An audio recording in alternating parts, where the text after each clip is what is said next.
and so we met you. You actually introduced us to Chris. It is also very important to note that our conversations and communications with you take place during the late night hours. During those long nights when you desperately want to sleep because you are so tired, we were there from 2 in the morning until 5 in the morning. We were just sitting on those Zoom calls, fervently hoping that we would finally find that island, praying that they would help us and that we would actually make it. And then, at that very moment, we finally received that call with Chris and with Sean. Well, you remember that call when he says, "Dima, you've been telling me for an hour about technologies that don't interest me at all. But to be honest, when you told me that you were locked away in prison and everything, and that you have problems communicating with your son, I felt the same way." Because he goes on to say, "Damn, I have some serious problems with my own son too." And I also, he says, was in prison, though it was only for 12 hours for drunk driving. And then some of the other guys there started to say, "Oh, I was in the same boat, only I was visiting my brother." And someone else says, "Oh, I was there too." Everyone decided to, yes, that was on the Zoom when there were 12 people, but that's not important. And then after a moment, Sean looked at me and said, "Why don't you come and fly out here to see me? I'll personally deliver the biggest check of your life in just one single evening." Remember that moment, right? He said the largest beep check. Yes, and he was just so incredibly genuine and deeply sincere in his words that I didn't outwardly display a great deal of emotion at that specific moment when we finally discovered that long sought after and completely deserted island. But deep inside of me, I just had a powerful, roaring fire burning brightly within my soul. And that's it. I thought, here it is. It is this very special moment when we finally achieved exactly what we wanted. When we all agreed to meet in Panama on January 2nd, it was actually back on December 29th, I think, if I'm not mistaken about that. So I'm thinking, well, that's it, this is it. And right after the Zoom call finally ended, I called a meeting and gathered our entire team together. There were about 60 different people there in the room. I looked at them and said, "Guys, we have finally found a solution. I am flying out to Panama." I explained to them what happened on the Zoom and how it went. I told them everything because it had been so secret. And that was finally it. And there was this profound sense of relief, like, well, you have finally found something significant and your tight muscles started to slowly relax, you know? It was just like 1,000 tiny needles tingling all over and you can really just feel it happening. Those emotions, well, they're truly unforgettable emotions. And that's it. And I go to bed with those emotions. In the morning, relaxed, having already bought the tickets to Panama. All of the guys had already purchased their plane tickets to Panama. Grigori, Tolik, Sergey, Dima, and finally myself. "Hey there, it's a call from Brad. Dima, there is something important I need to tell you." Once again, it felt like 1,000 needles. Whoosh. I'm thinking to myself, damn, please, no. Not for the 1,000th time, no, please. And then Brad says to me, "Sean has lost consciousness. He has had a brain hemorrhage, and he is now in intensive care. And we have a meeting scheduled in 3 days." And I remember so clearly how lost and overwhelmed you were at that exact moment. We had already agreed together that this was the final plan, the absolute end of everything. It was December 30th, just one day before New Year's Eve, and we were flying out in only 2 days, and then you say, "This is the situation." And I truly didn't know what I was supposed to do or how to react at that difficult moment. And you, "Just give me 2 more minutes, 2 minutes, okay?" I didn't know what I should do, and for a moment, well, for a couple of minutes, I felt completely lost. You started saying that maybe we shouldn't fly. I was actually beginning to agree with that, well, it is simply not working out. Another time, we will find some other people. In those 2 short minutes, I completely got upset over 1,000 different times. 1,000 times I tried to pull myself out of it, telling myself not to be upset. And I tried to find a solution. You're like in some kind of weightlessness. And you don't know what to do, what to say, how to pull it all together. And then, at one specific point in time, it suddenly just dawned on me, like a bright glowing light bulb in those old cartoons, that you're not building a relationship with Sean, you're building a relationship with Brad. And then it dawned on me that I was actually going to fly to Panama, not just because of Sean. You see, Sean is the direct result of all our work with Brad. It was a deal that was originally intended to make us a significant amount of money. But that's because it was with Brad, because of Brock. I realized that nothing changes, we have to fly. Well, Sean didn't fly, someone else will.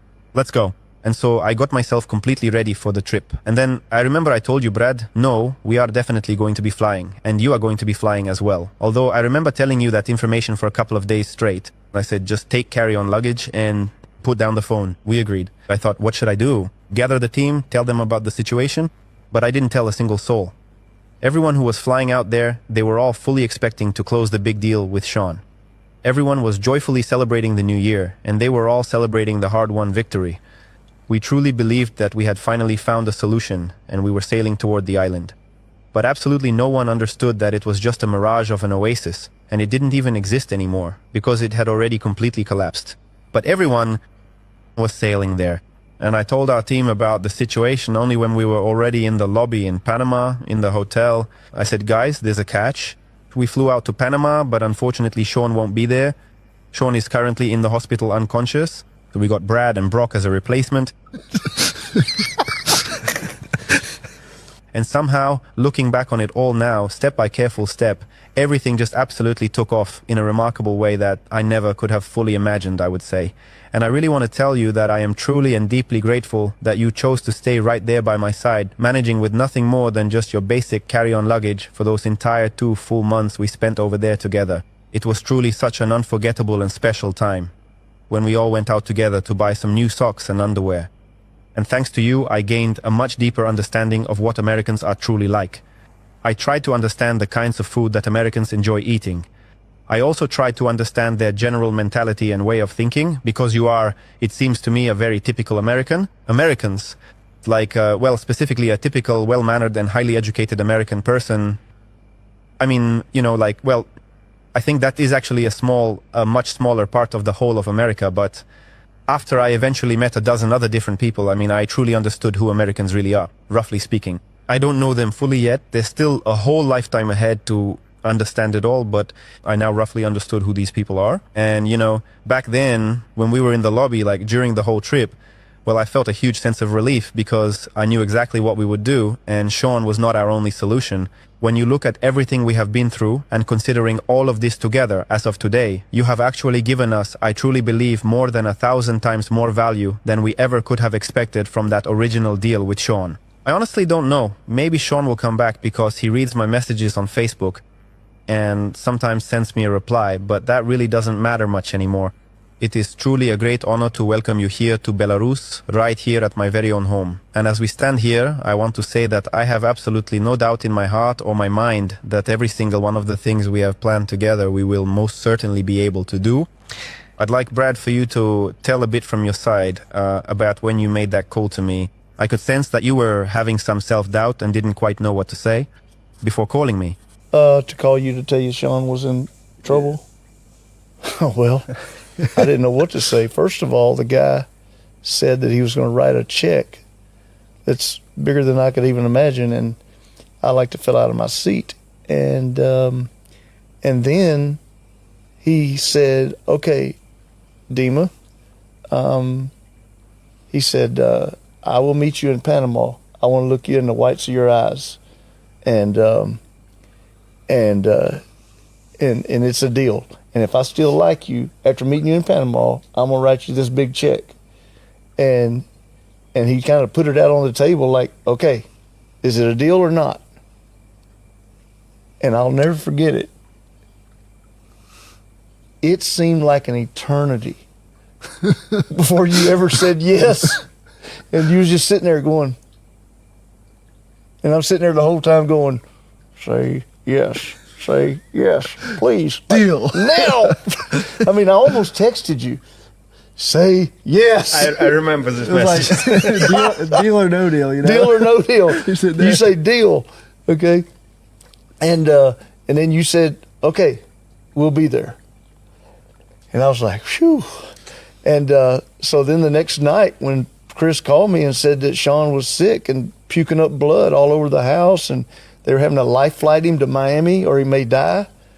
And I thought, my Lord, what is going on? This is, first of all, the guy said, "We're going to meet you in 3 days." It was less than 72 hours. Yeah. And it takes a long time to get from here to there. Okay.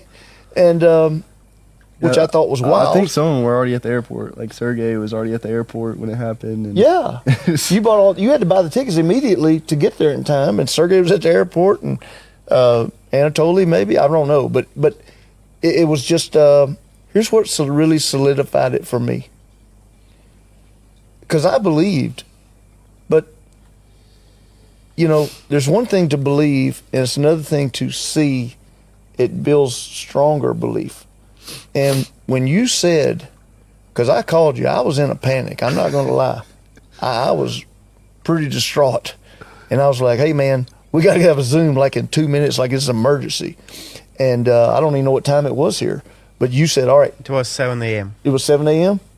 Okay. So then that was, so it was midnight then. Yeah, because I came in, I was out with some guys. I came in, and you said, oh, we got an issue. We got big problems.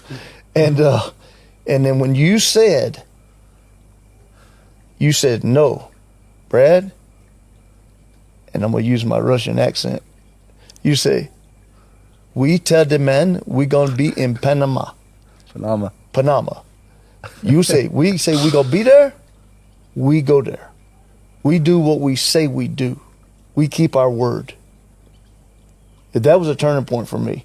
That really showed me that you were a man of your word and you were not going to change. And, you know, and the thing I'd tell you is the thing I know from building teams of people, whether it was in business or in sports as a coach, no one person is more important than the team. And yes, Sean got sick. He could not come. But, and it's not to devalue Sean. We hope Sean will come back and be a part. But the team is so much bigger than any one of us. The team is strong, and that's it. But it was your persistence that we're going to do what we said we were going to do. Sean may come next week, okay? And so we kind of stayed down there, and we was thinking he might come next week, and we were working, but next week passed, no Sean, and maybe the next week, and Brock was like, "Okay, Dad, I got us some tickets here to go home," and then you come over and said, "You think you'll go home?" You laughed. I'll never forget. You're not go home. We were in the boardroom. Sergey was the one who told us to get the tickets. Sergey was like, "Oh yeah, we're good." And you get an orange, and you overhear Sergey say something. You said, "What'd you say?" And you're peeling your orange over there over the trash can, going. It was in that boardroom at the Megapolis Hotel. Oh my God! And I said, Sergey, you got me in trouble. You told me to book a flight. I turned to the back book. I just closed it. No need. Yeah, we said we're not coming home. And then when you finally said, Brad, you look tired. You need to go home and see your wife and the grandbaby. And I was. And so I got home on day 32 of a 4-day trip. And but I mean, we had fun. It was fun. I mean, like I've never eaten so good in my life. Like you say, you gained a lot of weight there in Panama. We were eating out. I gained some weight too. Yeah. Yeah. I don't know what I gained. I don't want to know. I just tried to avoid it. But I mean, we were eating steak and lobster and every night, man. It was just hilarious. Gelato. Then you would have us walk like a mile, to walk it off. I gained 16 kilograms while I was in Panama. Yeah. Yeah, you were sacrificing for the team. Mm-hmm. Yeah, that's what we were doing. Yeah. I was crutching. I had my boot and crutches. We were walking 3 miles back to the hotel. Oh, my gosh. I'll never forget remember that? And I thought he was going to hurt his foot worse, and he kept saying, I'm fine. And I could tell he was really hurting. We were going through the festival. We got patted down. Yeah, at the Panamanian Carnival or whatever. Golly. They got patted down, remember? But, I mean, I've been patted down before, but this Panamanian pat down was something else. Like I saw Brock, that guy started patting him down, and all of a sudden I saw Brock's leg go, woo! I was like, oh my gosh, I don't need the pat down. Do you truly understand the most important part?